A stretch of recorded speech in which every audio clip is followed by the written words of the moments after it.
Hello everyone, कैसे हैं आप लोग। रीजनिंग इनइक्वलिटी के कुछ क्वेश्चन हैं। स्टेटमेंट नंबर 1, पहला स्टेटमेंट आप लोग देख सकते हैं कि स्टेटमेंट है ए ग्रेटर देन बी और फिर है b less than c. Conclusion है a greater than equal to c और सेकंड कंक्लूजन है a less than equal to C.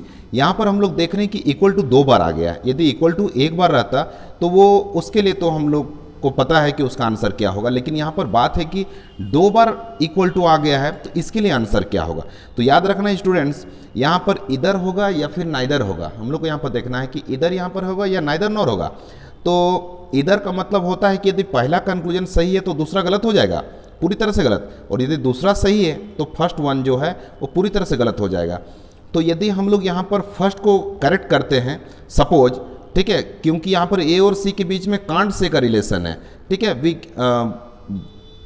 We can't make any relation, ठीक है, confirm relation can not be established. यहाँ पर ए और C के बीच में confirm relation can not be established, we can't say anything but we can assume. हम लोग अंदाज लगा सकते हैं कि either A will be greater और ए विल बी स्मॉलर और A will be equal to C.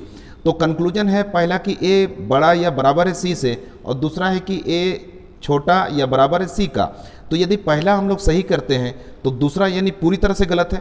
तो जब फर्स्ट में हम लोग बोल रहे हैं कि ए या तो बड़ा है या फिर बराबर है, ये हो सकता है, तो एक बार जब बराबर को हम सही बोल ही रहे हैं तो सेकंड कंक्लूजन में फिर डेफिनेटली फॉल्स कैसे होगा, ए इक्वल टू सी, ठीक है, यानी 2 बार इक्वल आ जाएगा तो उसका आंसर हो जाएगा नाइदर नॉर, नाइदर 1 नॉर 2, ठीक है ना।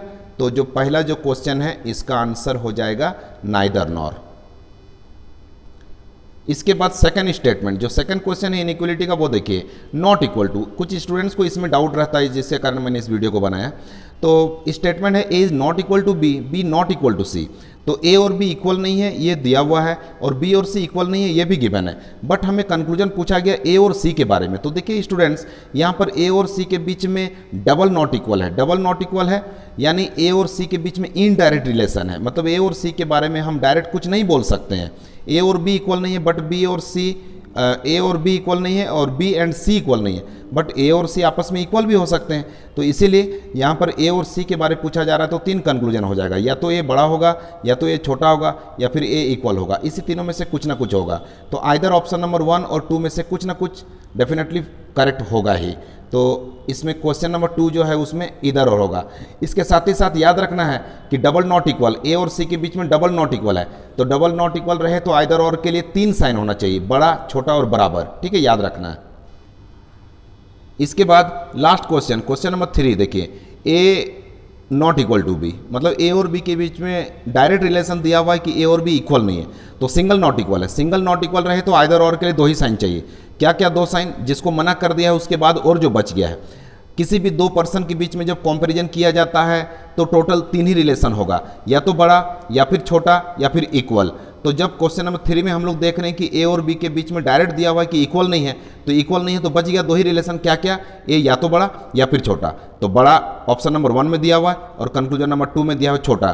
तो या तो पहला सही होगा तो दूसरा नहीं, दूसरा सही होगा तो पहला नहीं, यानी यहाँ पर आइदर और का केस है। तो इससे ये पता चल रहा है कि सिंगल नॉट इक्वल रहे, किसी 2 एलिमेंट के बीच में डायरेक्ट रिलेशन हो और सिंगल नॉट इक्वल रहे तो आइदर और के लिए 2 ही साइन चाहिए, और डबल नॉट इक्वल रहे तो आइदर और के लिए 3 साइन चाहिए। ठीक है स्टूडेंट्स, ठीक है। तो मैं होप करता हूं कि आप सबों को ये समझ में आ गया होगा। इसी तरह के और कुछ इंटरेस्टिंग वीडियोस लेकर मैं फिर आता ही रहूँगा।